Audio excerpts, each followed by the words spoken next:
Hi everyone. In this section and the next one, I'm going to be talking about building your resume and interviewing for jobs. The reason that I'm doing this now is because every year students ask me around this time of year, the next couple of weeks, to talk about just those things. So listen carefully, look at the examples, and think to yourself what you need to accomplish to get the position that you want. Job hunting of any kind requires research skills. Whether you are in first year and looking to build your resume so that you can apply to good positions after you graduate and get one, or you are on the verge of graduating at the end of the year and you are already looking for a full-time position, research is going to be key. The first thing you need to do is figure out companies in the field that you want to enter. You need to find them, you need to go to their sites, and you need to look at the positions they have on offer and take a look at the qualifications. Even if you don't think you'll be qualified to apply for several years yet, look now. You need to understand the world of employment, and you need to analyze the qualifications to see how you can build your own. Spend time here and be persistent. I am aware that many jobs are now advertised on sites such as Indeed.com. Yet at the same time, I still think you should go directly to companies, look at their sites, look at the jobs that they have on offer, and analyze what they're looking for. So look for job sites. You need to keep your resume current and you need to update it every term. Even if you are not looking for a position, it's a good idea to attend job fairs, whether they're in person or virtual.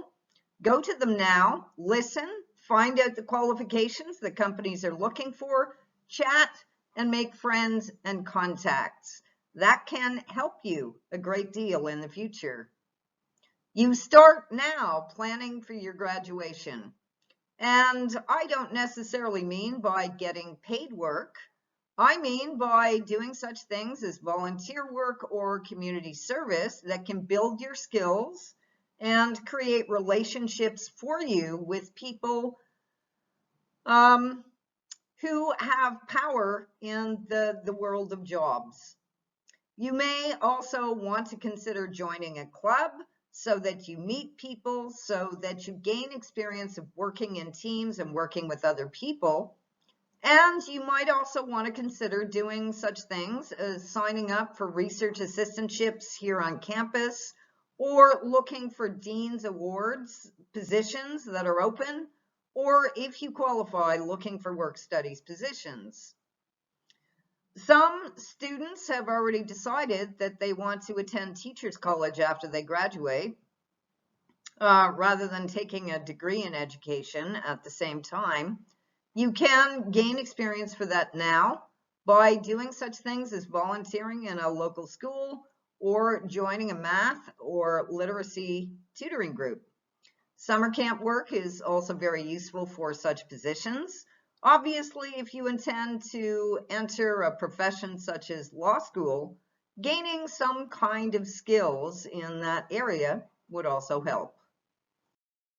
In 30 years of advising people how to go about looking for jobs, how to do interviews, etc., I've heard a great deal about networking, and I advise against it on the grounds that networking seems to indicate a 5-minute casual acquaintance in which each person is out to take something or to get something.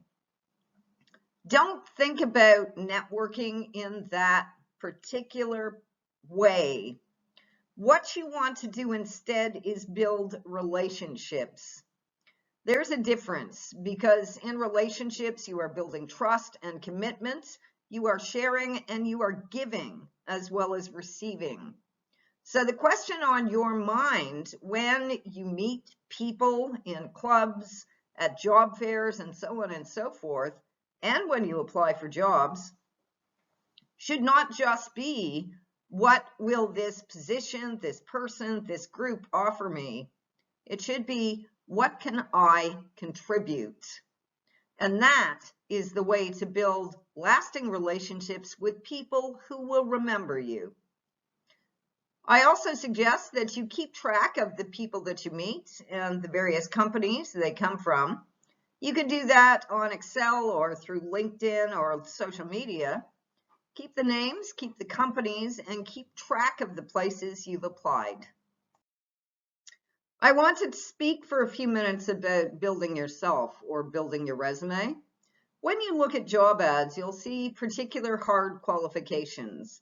What I call hard qualifications are very specific requirements that you must meet. They're essential for you to get the position. They consist of such things as a specific degree in a specific field, specific experience, and specific knowledge that you must have to be successful at applying for the job. That can mean anything from software skills to X number of years of experience in the field. However, there is a whole other set of what I would call soft qualifications that may or may not be mentioned in position descriptions. These are qualifications that employers value, almost all employers value, and that they will look for on your resume and in interviews. Those include, and these are from the list of top 10, good communication skills, oral and written. Those are essential. Leadership skills, demonstrated. Initiative and the ability to work independently.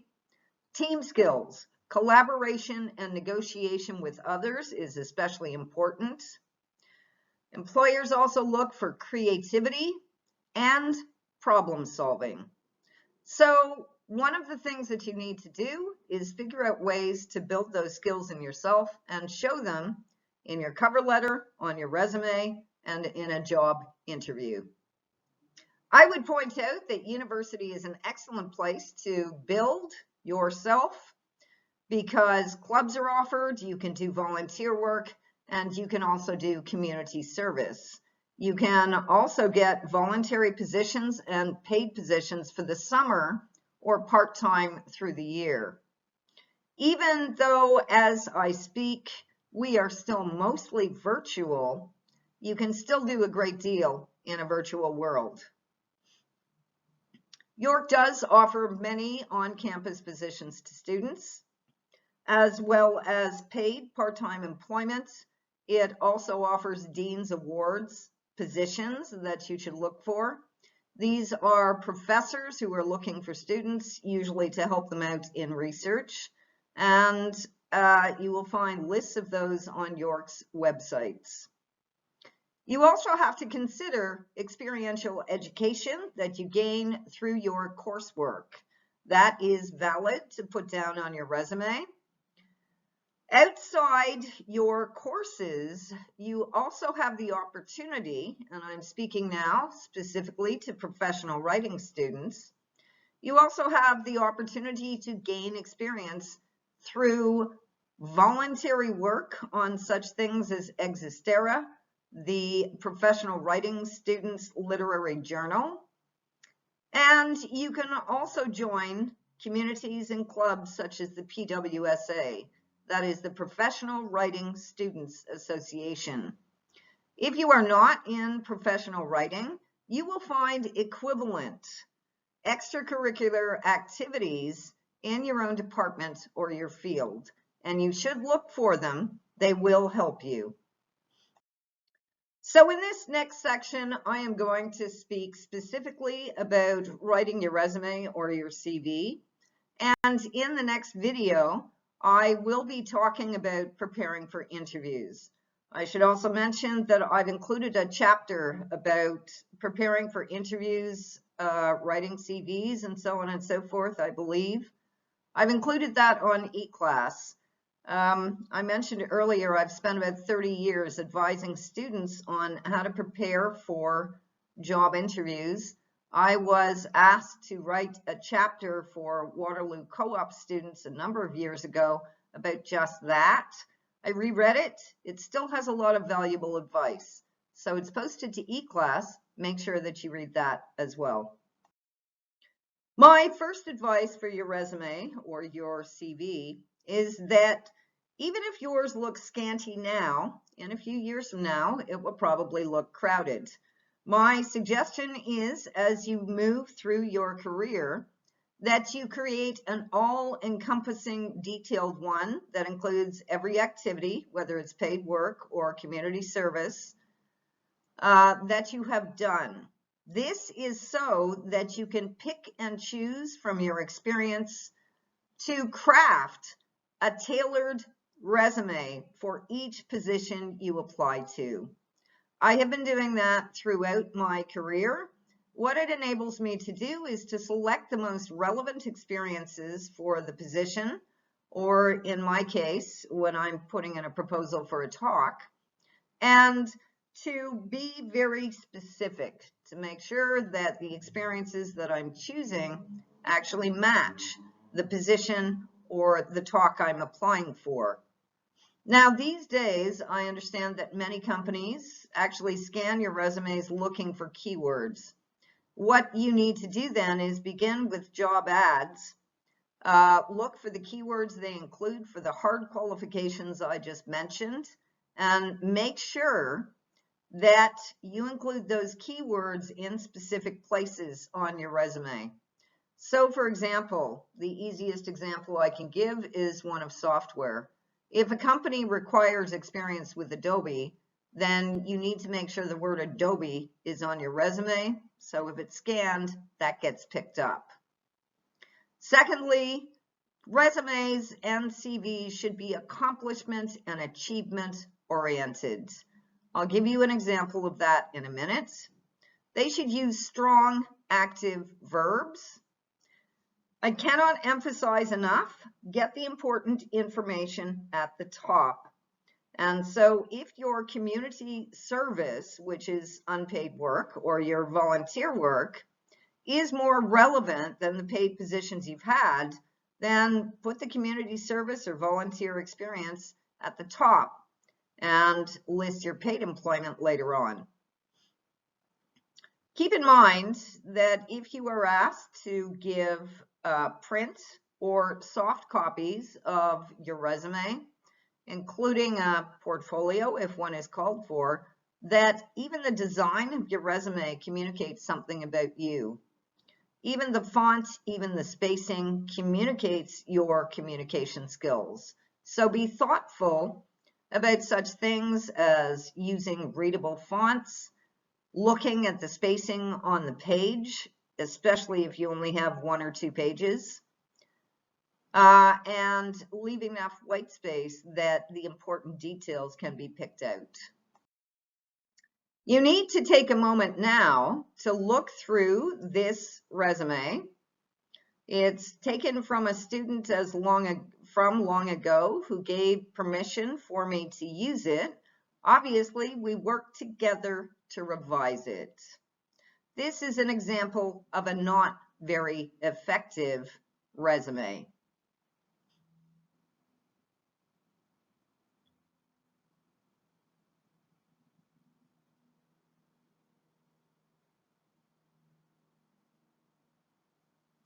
Some things to notice about why this resume is not very effective. First of all, what's in bold are the dates, not the job title, not the company. So the thing that we notice first is January 2019 to current. What we should be reading instead is either the name of the company or the job title, whichever strikes you as more impressive, as long as you're consistent all the way through. Secondly, there isn't much information here. This was a 2-page resume. Please notice that under the big technology firm, Toronto, Ontario, for January 19th to current, York campus rep, with absolutely no information about what the person did. And the same thing is true of most of the positions until we come to the work, April 2018 to August 2018, at a clothing store in another province, where the person was a buyer or a salesperson and suddenly blossoms out into information. Now, if the person is applying for a position at a clothing store, this might work, but there's an inconsistency here, as there is on page 2. With the health food restaurants, there's a typo there, where the person suddenly blossoms out into even more list items, and the bullets aren't consistent either.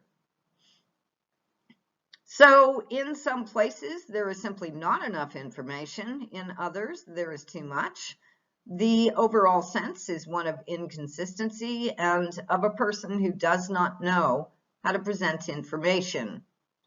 Please notice as well that under education, which comes last instead of first on this resume, the high school is placed first and the university second.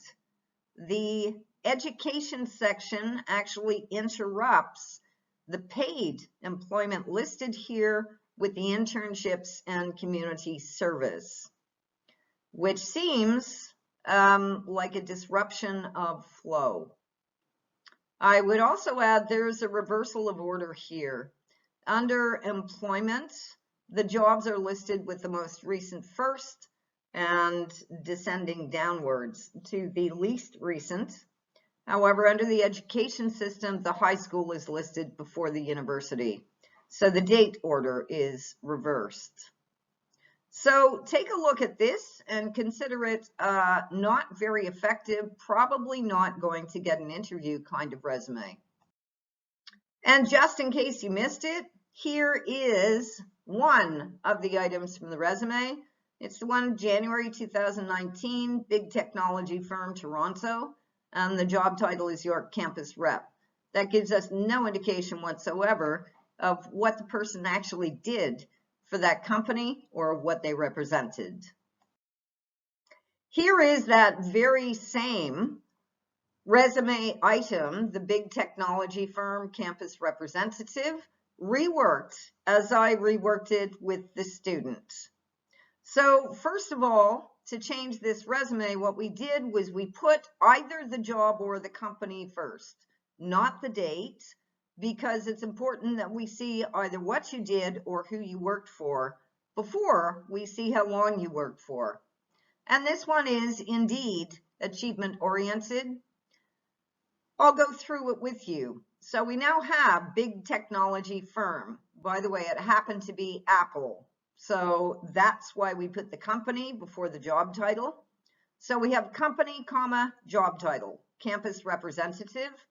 We have the date underneath where it's discreetly in brackets and the date must be there. The first item that we put in, because you have to put the most essential and important item first, the activity or responsibility or achievement that you had. You don't just list them in the order you thought of them, you craft them so that the most important comes first in your list. And here it was, design and present, 2 strong verbs, monthly faculty and student workshops on using computers, iPods, and iPads in education. After each item, I have listed the things that employers would see in this one item. This item shows that the student has creativity, also has initiative, and takes responsibility. The second item is assess best computers and technology for individuals, increase sales by 10% over 6 months.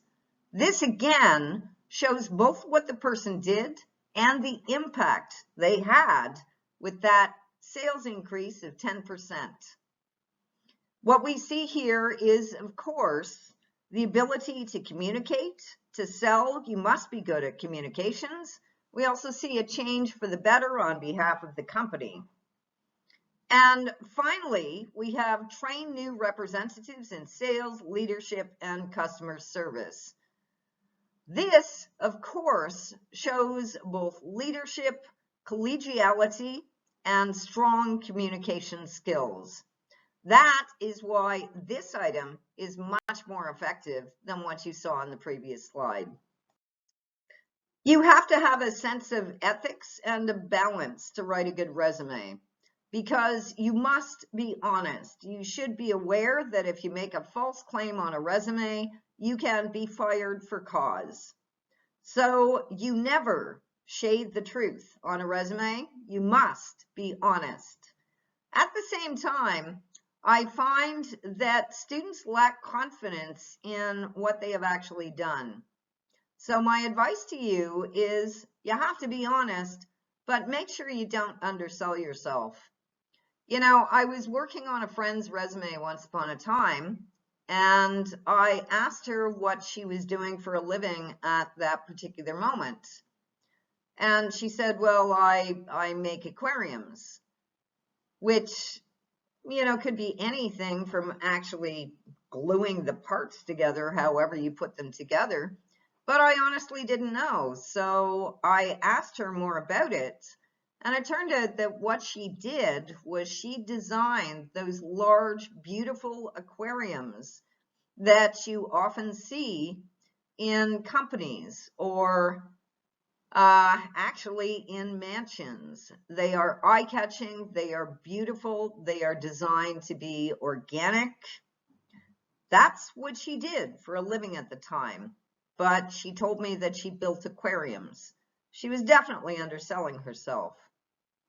Here's an example of what you can do if you worked at a typical fast food place. This is a pretty typical job for teenagers and others. So if you did such work, here's a typical entry from another student's resume. I also had permission to use this one, and of course we worked on it and changed it. Service representative, McDonald's, with the date, worked at drive-through and in kitchen. Well, that certainly tells us where you worked, but it doesn't tell us very much about what you did. So let's look at how we can change that. Here is a much better version that shows your communication skills. The job title and company are still the same, service representative, McDonald's, with the date below. But here it focuses on achievements and accomplishments. Fill customer orders at speed in a dynamic fast food restaurant. This actually gives us a visual sense of what you did. It also, because of fill customers' orders at speed in a dynamic restaurant, shows that you're capable of organization and multitasking. The second thing, by the way, I actually interviewed the students about what they had to do and what the problems were in a position like this, and that's how we came up with this. Deal courteously with hungry customers. That shows strong communication skills. As I think we all know, anyone who has worked in a drive-through in a fast food restaurant, this instantly brings to mind impatient customers. Hungry customers can be impatient, and this particular student had to do with that quite a bit. Lead a dynamic team on my shift, obviously shows team leadership. And finally, balance cash daily and supervise cleanup shows honesty, responsibility, and team leadership. All of this was true, and all of this came out when I dug and asked the student questions. What order should you put things on your resume? Obviously, your name should stand out and come first, as should your contact information. And your education should come at the top. You are at York University and you are students here. So there is an example later on of how to put yourself in, even if you haven't completed your degree. But what do you put after that? It really, really depends on the position you're applying for and what they're looking for. Because what you want to do is get the most relevant experience or skills at the top of your resume immediately after your degree, or sorry, immediately after your education. So some of the common section titles could be experience, employment, community service, leadership, computer skills / technology skills, languages. You don't need to include all of these. Once again, you have to tailor your resume to your experience and your aspirations. Some of you may have a mixture of really good experience from paid employment. Others may have good experience in community service or volunteer work. You can call it community experience or volunteer work, or if you want to highlight a mixture of community service or volunteer work with paid employment, you can simply use the title experience. That works too if you've never held a paid position. So look at the way that this is set up. Obviously, the titles and the companies and things like that are made up because, again, I've kept the students anonymous. So, volunteer ABC literacy program, you put the place, you put the dates where you did it, and you then put your strong action verb along with what you actually did. So, you use the present tense because you're still doing this job. Tutor elementary school students in reading, writing, and comprehension skills. The next experience down is as a counselor at Huron Lakes Camp with the place and the date. This uses the past tense because this experience is over. Again, with strong verbs. Organized and led sports, crafts, and development activities for 10 to 12-year-olds. Note the specificity here.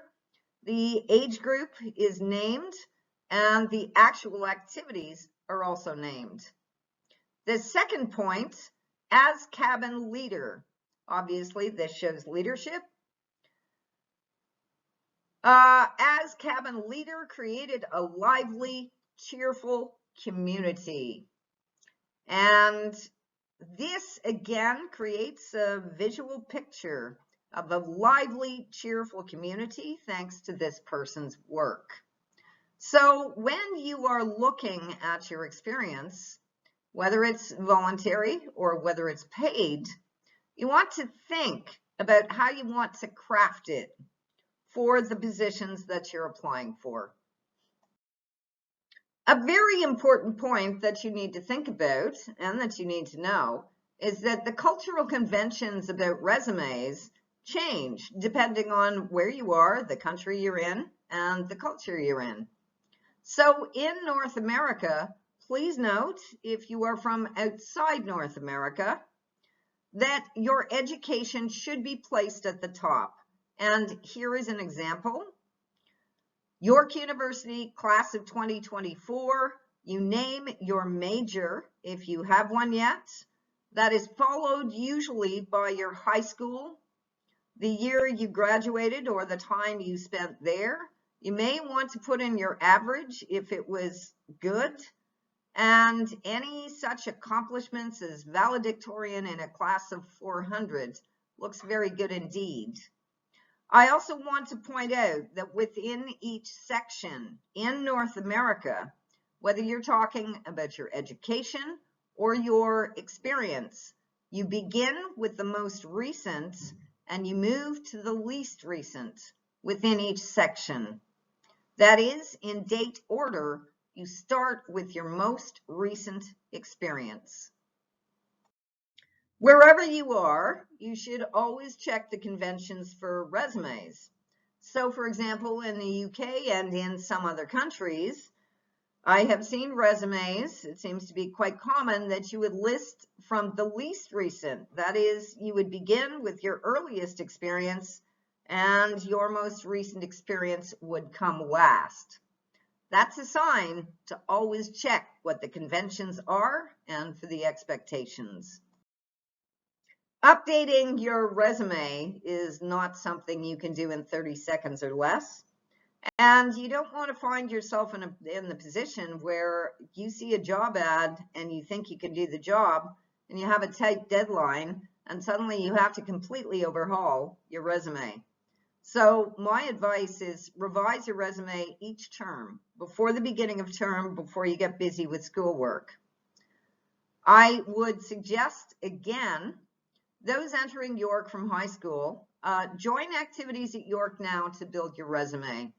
Now, if you are 18 or 19 or 22 or 24 or 25, it's entirely possible that you don't know what direction you want to head in yet. And we wouldn't expect you to have a definite answer now. Some of you know, some of you don't. Some of you may be like my father and I, who both began with one career and switched in our mid-30s to another. And in my case, switched yet again. My mother did the same thing. She opened a used bookstore when she was in her 50s. She is now in her 80s. For the last 10 years, she has been selling her own original designs for steampunk jewelry. So don't expect to know the answer now for the rest of your life. We develop and we grow. And part of the reason you're here at university is to discover your own interests and what you might like to do. So when you write your resume, join activities at York now. That's not just to build your resume, it's also to find out what you're interested in. On your resume, you should include your high school activities at first, and as you gain other experiences, you can gradually drop the high school ones. If you are now at York and you've already had work experiences, then if you want to change your career direction now, then you should still look for ways to build community or volunteer experiences in the direction that you now want. Or you can choose to emphasize what you already have. One of the things that you can do for yourself is look for opportunities right here on the spot, even if we are in a part virtual, part in-person world. There are many, many work studies positions available on campus that you can apply for. There are also Dean's Awards positions.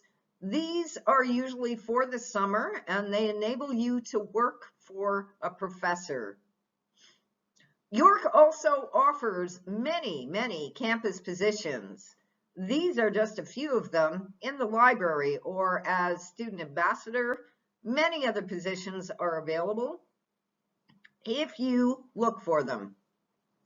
If you hope to get a summer job for the coming summer, you should start looking now. One place to look is to research the government summer jobs that are available because they're usually reliable. Another thing you can do now, once again, is volunteer or get involved.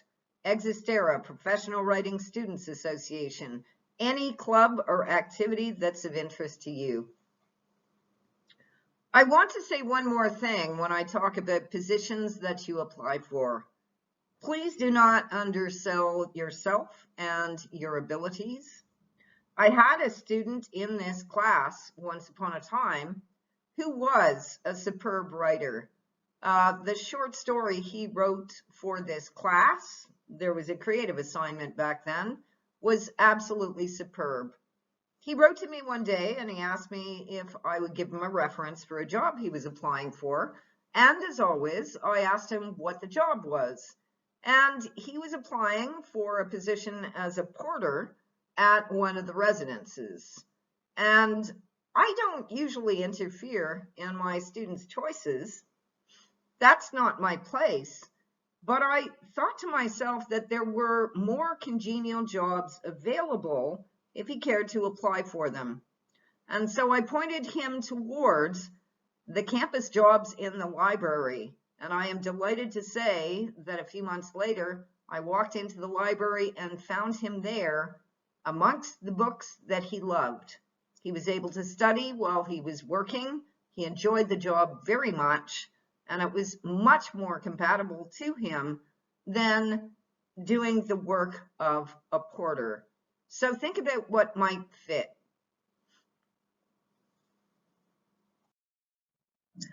Final words. Make the most of what you already have. On your resume, emphasize your communications abilities. Show us leadership of some kind. Show us problem solving, initiative, creativity, teamwork, responsibility, reliability. You do that through the writing of your resume and through the crafting of it. As you move through university, bring in your experiential education experiences, bring in any community service or volunteer work, craft your paid employments so that it really shows what you're capable of.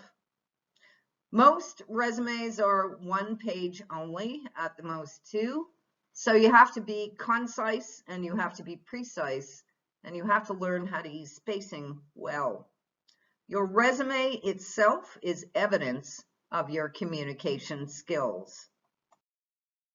In summary, update your resume each term, follow the conventions of the culture or the country you're applying to, think hard about projects or assignments or courses you've done that show the skills needed in the field that you want. Upgrade those skills through volunteer work or community service or on-campus positions. And a word about this, especially if you're in first year. You've only been at university for a couple of months, and you may feel that you need all your time to study and to get your assignments done. You have all kinds of resources available to help you. You have workshops on such things as time management. You can get a calendar. There's probably one on your phone, but I find the better way to list all of the things that I have to do is a wall calendar that shows the entire month so that I can block off my time and put in all my deadlines and classes. That way you can see what you have to accomplish, you can see the holes in your schedule, and you can work towards it. As I said, there are many resources available, especially for first-year students, to help you through so that you do have time to do these additional activities. Analyze job ads and incorporate keywords in your resume. Tailor your resume for each position and edit your resume. Use strong action verbs and make them achievement oriented. And by the way, one of your best resources is the Writing Center. They will help you craft your resume to be achievement oriented. Thanks for listening to this long video. And the end of the next one has some fun in it. The next one is about preparing for interviews and questions that you're commonly asked. I hope you found this helpful. You are free to download this video and to use it at a later time or to keep the slides for later on when you need them. So, thanks for listening. This is Andrea temporarily signing off. Bye for now.